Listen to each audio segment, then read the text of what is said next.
must be seen through this historical lens. Poland is playing a leading role in the world's response to Putin's invasion of Ukraine. This is because of Poland's experience with Russian imperialism in both its Caesarist and Soviet forms. The invasion of Ukraine puts a spotlight on the need for institutions like Central to prepare the next generation of journalists, diplomats, data analysts, engineers, historians, and humanitarian relief workers. CCSU faculty, students, scholars, and administrators are proud to stand with Governor Lamont, Lieutenant Governor Bysowitz, Senator Blumenthal, Congressman Cornyn, and other state and local dignitaries, and many of the Ukrainian families who settled in Connecticut in support of the Ukrainians' fight for independence and sovereignty. It is now my pleasure to introduce the Lieutenant Governor of the great state of Connecticut, Susan Bysowitz. Thank you so much.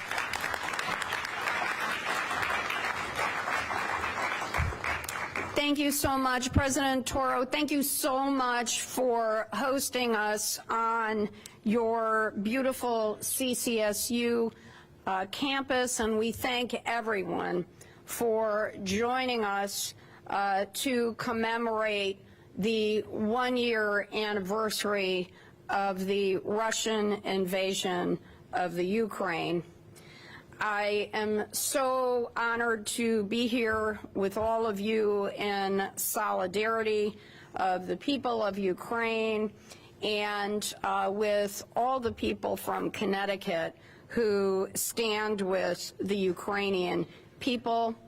We're very proud to be here in New Britain, which is the epicenter of the Polish-American community in Connecticut. Connecticut got its nickname as the Constitution State because we were the first state government entity to write a constitution, and it is literally the first constitution in the world. Those were the fundamental orders that were drafted between 1639 and 1662. Poland shares the proud tradition of having one of the world's oldest constitutions, the first constitution in Europe that was instituted in 1791. Connecticut is also home to one of the largest Polish-American communities in the country. And people of Polish heritage have an understanding of what it's like to live under Russian oppression and tyranny. And that's why almost a year ago, when Russia invaded the Ukraine, the Polish-American community in Connecticut stepped up in a big way. Our state is a place that has a huge heart and many generous people. The Polish-American community has hosted numerous fundraisers, large and small, across the state over the past year to provide humanitarian relief to the people of the Ukraine and to support the Ukrainian military. And just as the President of Poland has welcomed more than 1.5 million refugees from the Ukraine that were seeking freedom and safety, Connecticut has welcomed more than 700 Ukrainian refugees who you will be hearing from in a little bit. We want to thank those very brave Ukrainians for speaking today, and we thank the people of Connecticut for their continuing generosity. I'm very grateful to some Polish American organizations and leaders who join us today from the Polish American Congress, the Polish Falcons, the Hallerpost, and the Polish American Foundation, to name just a few, as well as Polish Americans like Anna Kobylarz, who has done amazing work raising money to assist the children in Ukraine. And we also are very grateful to Jewish Family Services of Connecticut, to IRIS, to CIRI, and to Connecticut Immigrant and Refugee Coalition as well. You have been incredible partners helping us to welcome new people to our beautiful state. And you can drive through any neighborhood across our state and see Ukrainian flags in windows or flying above homes, so you can see that the solidarity of the people of Connecticut is there. The governor and I are so very proud to support President Zelensky, President Biden, and NATO, and we look forward to a just and peaceful resolution. So with that, it is my great pleasure to introduce our Commissioner of Social Services, Andrea Barton-Reeves, who's assisted in helping us bring very brave Ukrainian people to our beautiful state. Andrea Barton-Reeves.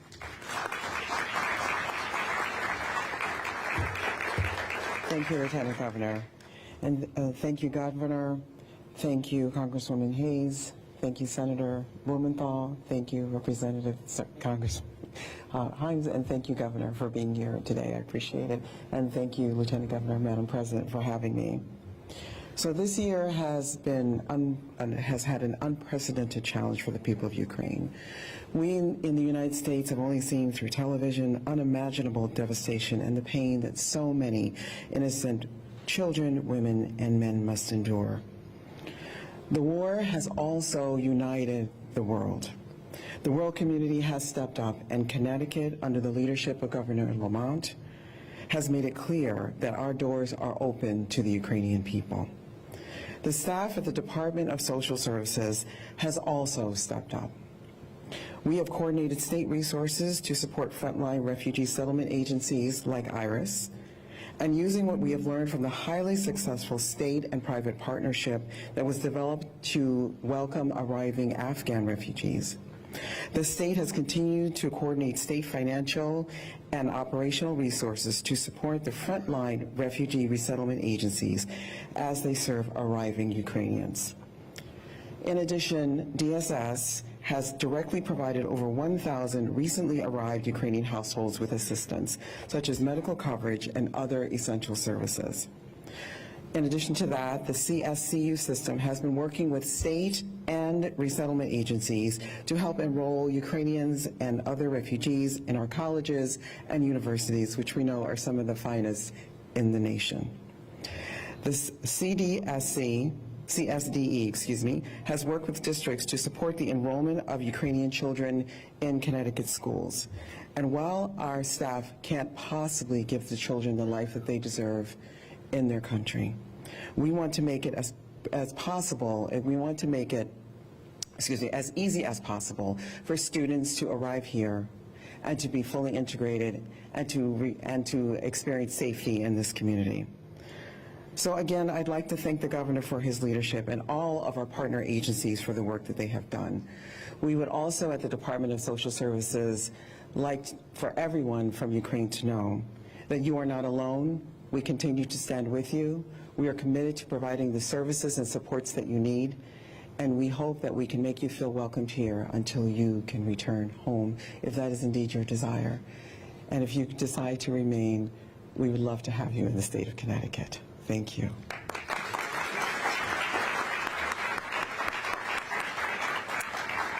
Commissioner, thank you so much. We are very honored to be joined by our partners from who represent the state of Connecticut and Washington D.C. They are all supporters of aid to the Ukrainian people and to the Ukrainian military, and I'm very pleased to introduce Representative Johanna Hayes, who represents our 5th Congressional District.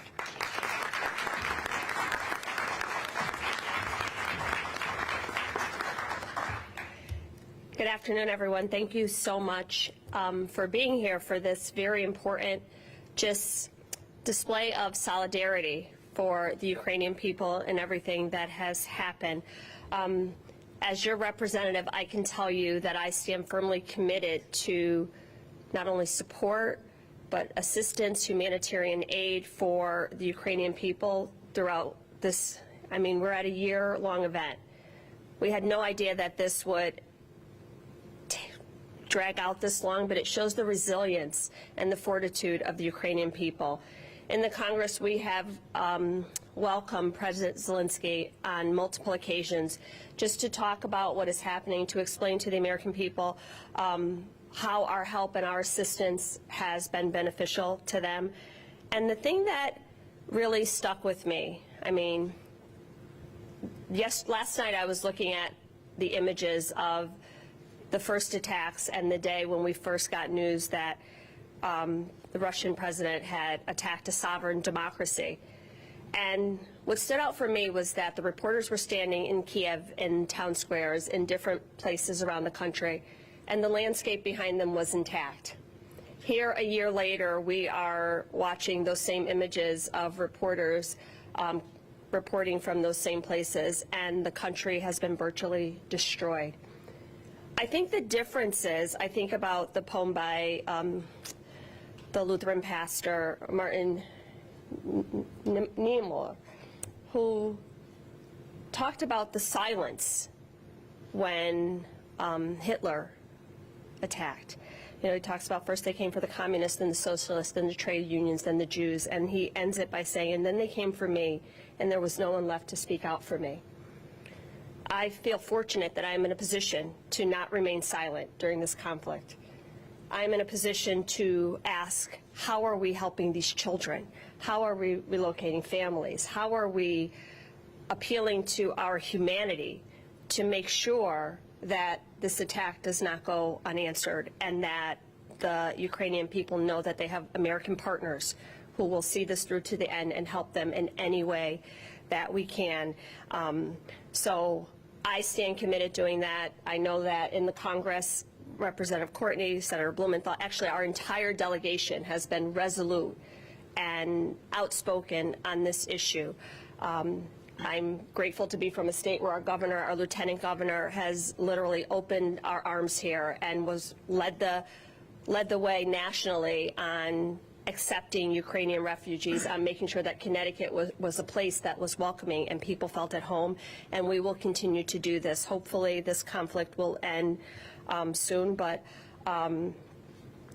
until then, I can tell you that in the Connecticut delegation, we will speak for those people who have no one to speak for them. Thank you. Freedom, democracy. It's my pleasure to bring up United States Congressman Representative Joe Courtney. Good morning. Thank you, Susan, and thank you, President, for organizing this event at this very important moment.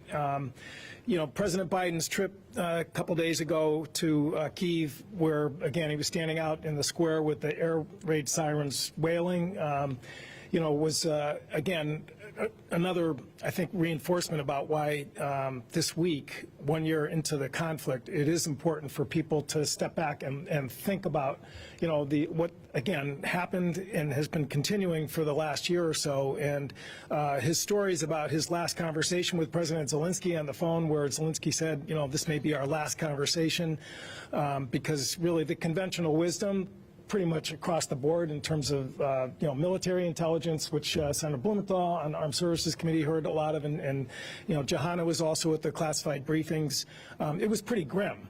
when this started. But at every step over the last year, the Ukrainian people have defied all of that conventional wisdom. They have overperformed in almost every regard as far as, again, outthinking the Russian invaders and the logistics operation that's happened, which is always the fundamental determinant of success, has just been masterful, given the fact that they are such an overmatched country in terms of wealth and population. But it's also an important moment, and your presence here today, I think, is really significant, is that we are really at a very critical juncture in this conflict. Putin is now talking and moving forward with another offensive, and it is going to be a very challenging moment. And as the president said in Poland, it is so important for the 50 countries that are part of the Ukraine contact group to really, renew their commitment to Ukraine and the struggle that they are engaged in today.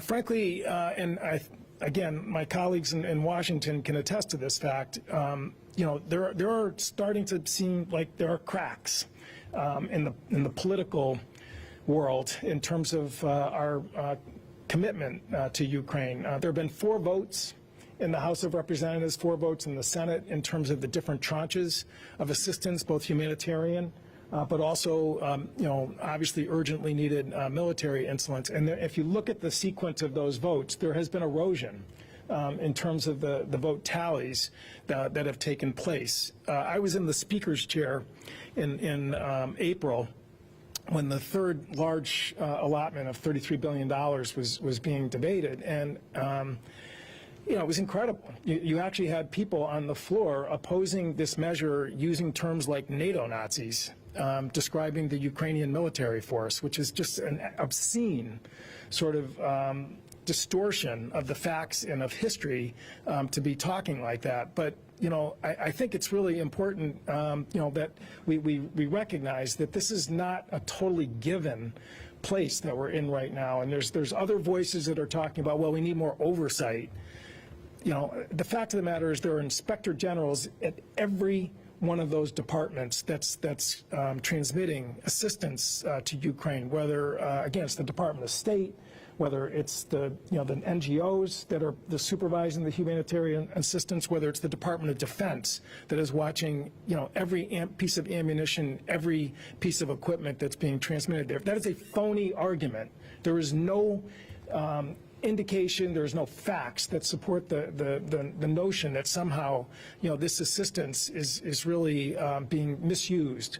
And really, we're living in a time right now where you just cannot sort of assume that everyone else sort of sees the world the way we all do that are in the room here. And as I said, I think the president's message in Poland and in Kyiv was so important in terms of just saying that, what Putin is counting on is that Western resolve is going to falter. And we can't obviously let that happen, not 1 inch. And the presence here today and the unified, leadership here in the state, from the governor to the delegation to local officials to, again, our great educators and social services is a powerful pushback about the fact that, we are going to stand with Ukraine and we are going to be there to make sure that their struggle for democracy, for freedom, and for their sovereign control of their territory is protected. Thank you very much.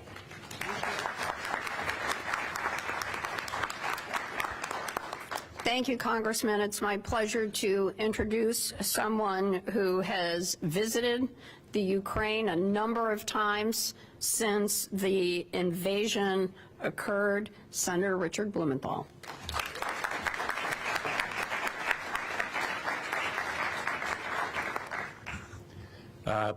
Thank you, President Zumo, for hosting us today. Thank you to Governor Lamont for leading us and bringing us together. Thank you to the Ukrainian American community. You have stood so strong and steadfast behind Ukraine. I have visited Ukraine twice since the invasion, meeting with President Zelensky. I visited shortly before the invasion. And every time I've gone, I have emphasized to him how steadfast and strong the Ukrainian American community of Connecticut is behind Ukraine. And the last time that I visited him, when we went in just last month, it was at a point where he had just lost his interior minister to helicopter crash. It was a fairly despondent time, and his face lighted when I described to him the fundraisers, the meetings, the rallies that the Ukrainian community in Connecticut has had. It means so much to the people of Ukraine that we are behind them. And that's why the president's trip was so important. You know, I've taken the train that he did to get to Kyiv. You have to fly to Poland. I didn't fly on Air Force One. And then you take an overnight train, literally 12 hours on the train. For the President of the United States to go without any military into a country where the United States had no military presence is unprecedented in modern history, an act of bravery, literally unprecedented for the chief executive in modern time. But it spoke for America. What it said to the people of Ukraine is what I have said to President Zelensky every time I have visited, and when he has come here, as he did to address the Congress. The United States stands behind you. The world stands behind you. And the reason is that Ukrainians are fighting our fight. This is not only about their independence and freedom. If Vladimir Putin isn't stopped in Ukraine, if he is allowed to win, he will go against the NATO countries. And the United States will have troops on the ground if he attacks a NATO nation, because we are obligated by treaty to do it. Better to stop him now when there should be and will be no United States troops. President Zelensky doesn't want them, he doesn't need them, because the people of Ukraine are fighting this fight on their own. To visit Ukraine is to see courage, resilience, resolve in real life. The faces and voices of freedom are in Ukraine. And when I first visited, which was literally a year ago, January, before the invasion, I came back and our military, our intelligence service was saying, you know, Kyiv will fall maybe within 3-5 days. It's just a matter of how quickly the Russians can move. Literally. And I said to President Biden, they're not giving up. President Zelensky is not leaving, because he had said to me, we will fight with pitchforks if we need to do it. And in fact, he didn't leave. And one of the great sayings, I think, in modern history will be President Zelensky's response when he was offered a plane out of Kyiv. Don't send a plane, send ammunition, which said it all. What we've seen since then is a modern military miracle. This small country defending its homeland, showing what it means to fight for independence and freedom without foreign troops, but a lot of military support and humanitarian assistance. And here's where I think we go from here. We're not done. We're in for a bloody, long slog, because Putin is not going to give up, and certainly the people of Ukraine are not giving up. And we owe it to them and to ourselves to give them the tools they need to win, to do this job, to defend democracy. We've given them javelins and stingers with some delay. We've given them longer range artillery like the HIMARS with some delay. We've given them armored vehicles, Bradleys, Strykers, now tanks, the Leopards and the Challengers, and our own Abrams tanks with delay. We've given them the Patriot system, air defense, but only after delay. We cannot delay. Time is not on our side.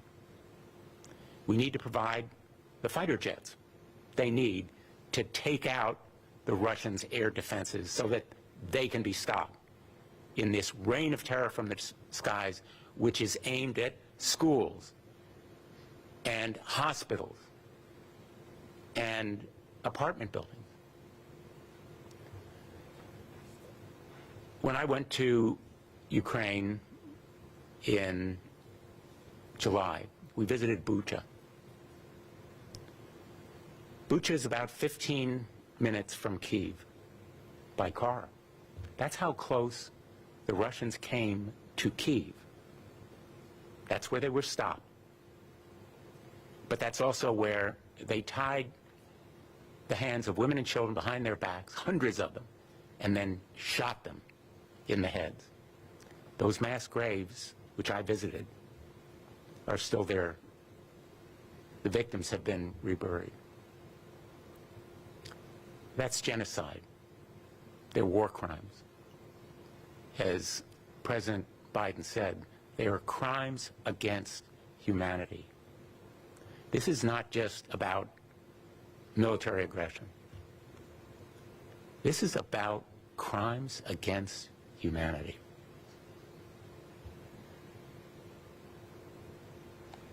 And for any of us with a memory of what genocide means, nothing could be more important than holding accountable the perpetrators of those war crimes. We may never have Vladimir Putin in a court of law.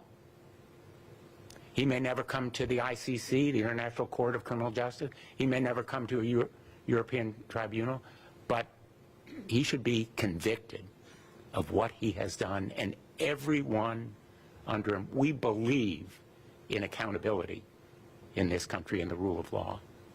And so I have offered a resolution passed unanimously by the United States Senate to declare Russia a state sponsor of terrorism, the Wagner Group, a foreign terrorist organization, to make sure that all of the resources of those oligarchs are used to rebuild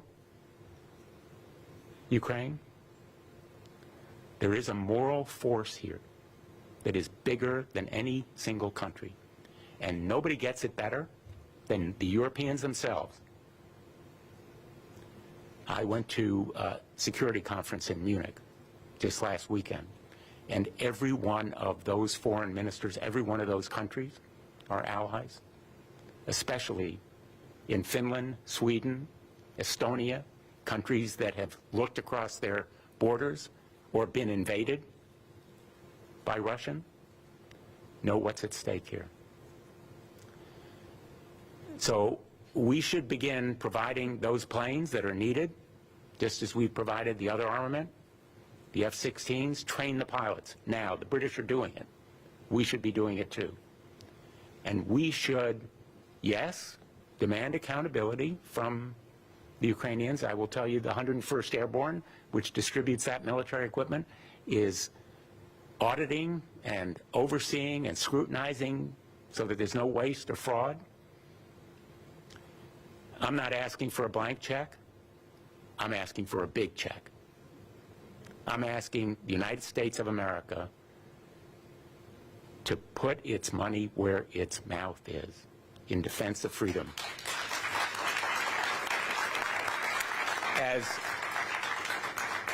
As we have done consistently throughout our history, I'm proud we have bipartisan support.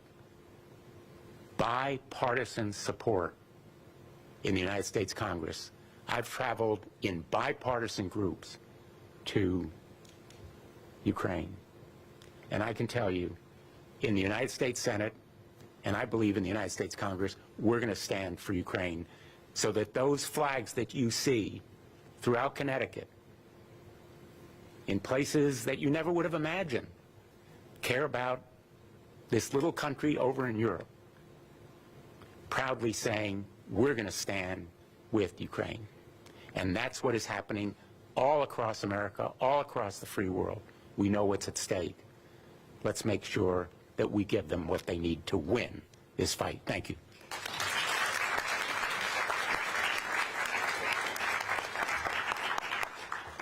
Senator, thank you so much.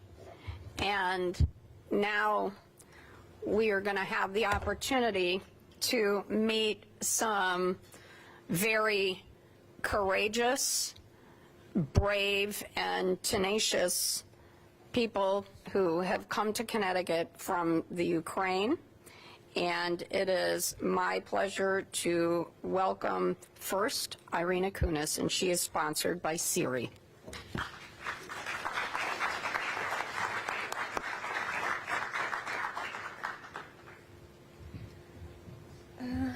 Hello everybody, my name is Irina. I came from the western Ukraine with my daughter, she's there. I came here because of my child, mostly. Oh, that was right on cue. Yes, thank you.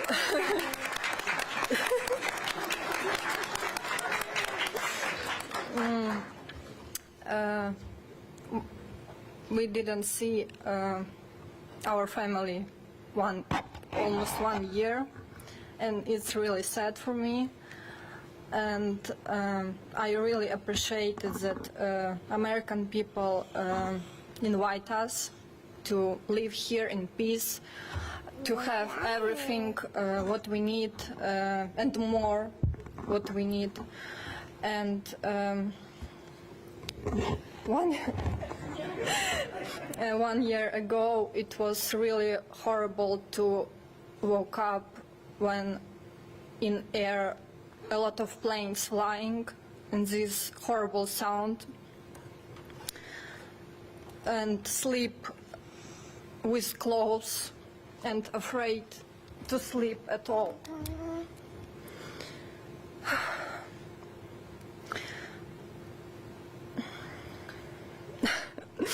Yes, sir. Firstly, we went with my daughter to Poland, and we lived there for 6 months in really good family. They really take care of us.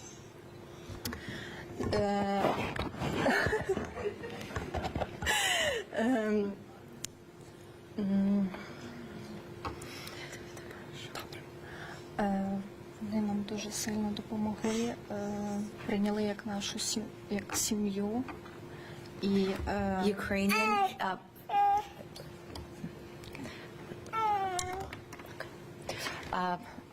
the family that Irina stayed with in Poland took really good care of her. They took her as her own, as part of the family, and she felt very comfortable and loved and well taken care of.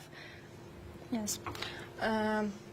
And now I lived with my husband family here. It's really far relatives, but they invite us, and I really appreciate for this. And we just came in Poland, and we made documents to came here, so we can came here. And when we came here, people are really support us, and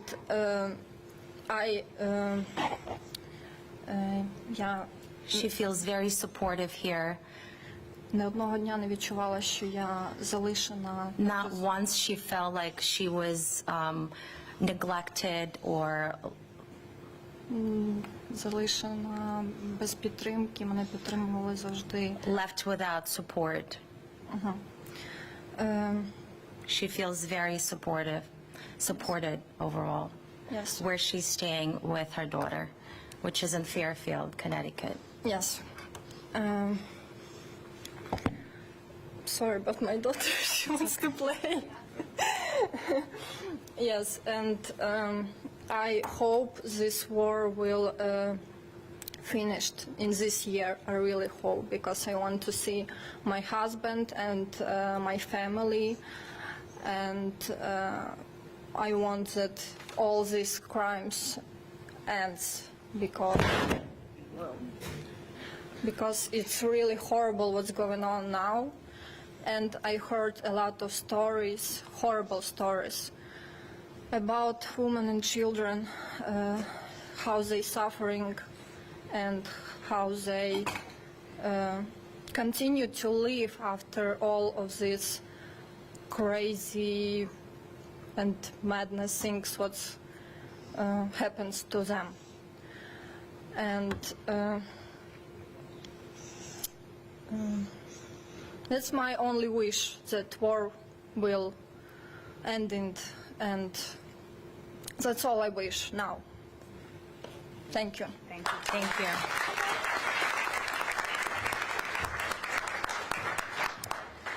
Irina, thank you so much. Next, I'm going to invite Mariska Klikova, who's sponsored by IRIS, to come up, please.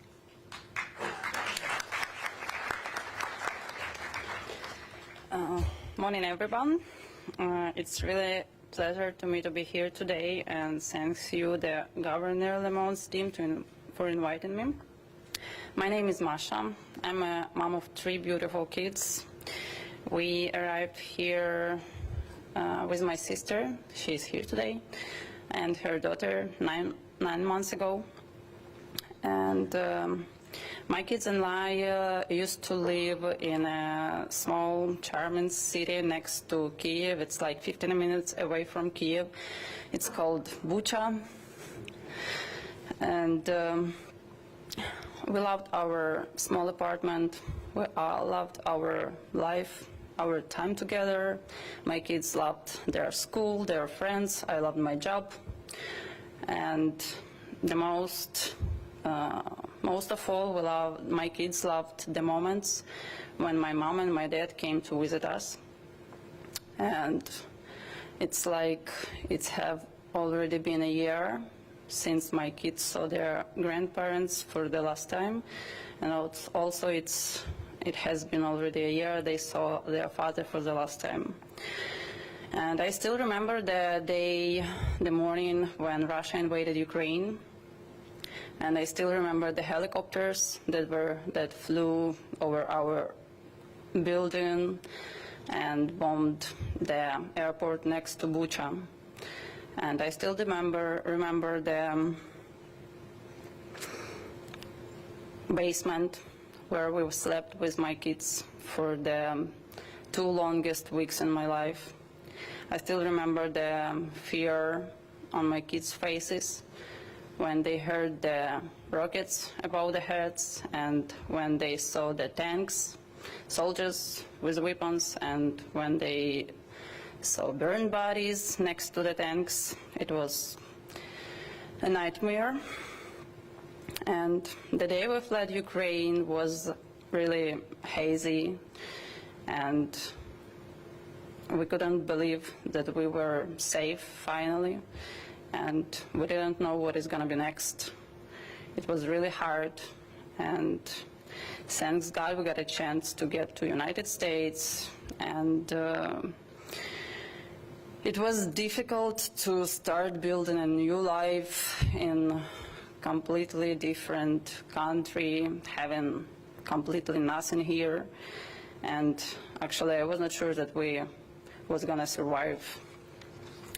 But luckily I found a job that I have been working at for 9 months in July. And as I didn't have my work permit, I had to wait for my first paycheck until October. And in October, I got my work permit and I started getting paychecks. And it was really difficult for my kids after everything they have been through without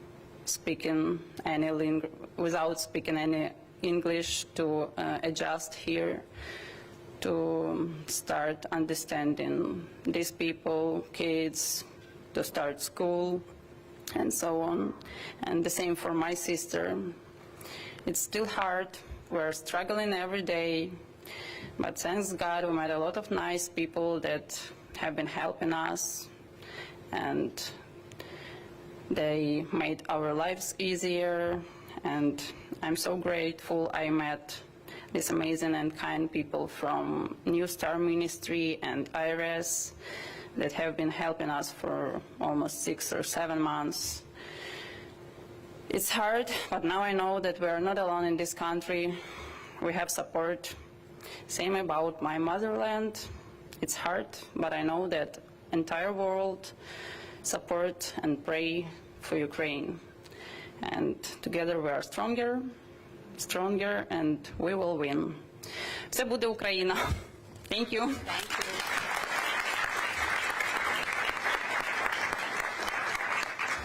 Thank you so much.